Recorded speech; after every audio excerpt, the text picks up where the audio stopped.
Assalamualaikum warahmatullahi wabarakatuh.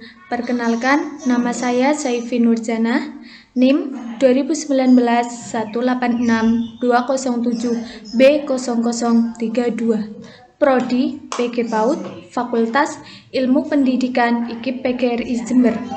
Saya di sini akan mempresentasikan ilmu kealaman dasar yang berjudul Pelestarian Makhluk Hidup. Pengertian pelestarian makhluk hidup. Pelestarian makhluk hidup adalah rangkaian upaya untuk melindungi kemampuan lingkungan hidup terhadap tekanan perubahan atau dampak negatif yang ditimbulkan sesuatu kegiatan agar mampu mendukung kehidupan manusia dan makhluk hidup lainnya.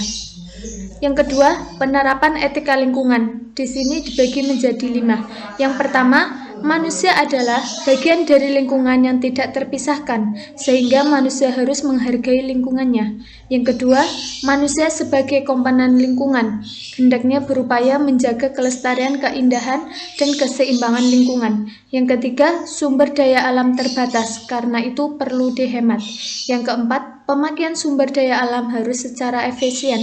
Yang kelima, negara mengatur kelestarian lingkungan dalam Undang-Undang Nomor 4 Tahun 1982 tentang Ketentuan Pokok Pengelolaan Lingkungan Hidup dan Undang-Undang Nomor 5 Tahun 1990 tentang Konservasi Sumber Daya Alam Hayati dan Ekosistem. Yang ketiga, kemungkinan pengaruh manusia terhadap lingkungannya. Di sini dibagi menjadi 3. Yang pertama, manusia mungkin menjadi perusak lingkungan. Yang kedua, manusia sadar akan kekeliruannya. Yang ketiga, manusia mengubah dari perusak menjadi pengelola. Yang keempat, faktor-faktor yang menyebabkan kerusakan lingkungan. Di sini dibagi menjadi 5. Yang pertama, banjir. Yang kedua, gempa bumi. Yang ketiga, faktor manusia. Yang keempat, membuang sampah sembarangan. Yang kelima, limbah industri.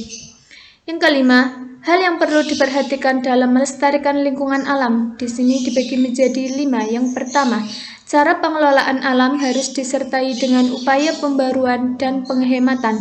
Yang kedua, hasil penggunaannya sebagai dapat digunakan untuk menjamin pembaruan SDA lainnya. Yang ketiga, penerapan hemat teknologi. Yang keempat, ikut mengantisipasi dampak negatif yang mungkin timbul dari proses pelestarian tersebut. Yang kelima, lokasi SDA pengaruhnya terhadap masyarakat dan pembangunan daerah. Yang keenam atau yang terakhir, upaya pelestarian lingkungan hidup.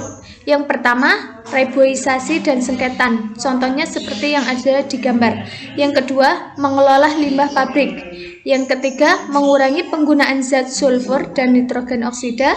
Dan yang keempat, ikut serta perjanjian dan konvensi internasional tentang lingkungan. Yang terakhir, perjanjian dan konvensi internasional tentang lingkungannya. 1. Penghematan air. Yang kedua, penghematan energi. Yang ketiga, daur ulang benda. Yang keempat, menjaga kebersihan, menghijaukan, dan memperkaya lingkungan. Terima kasih.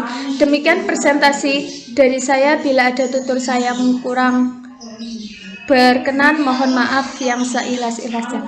Billahi taufik wal hidayah. Wassalamualaikum warahmatullahi wabarakatuh.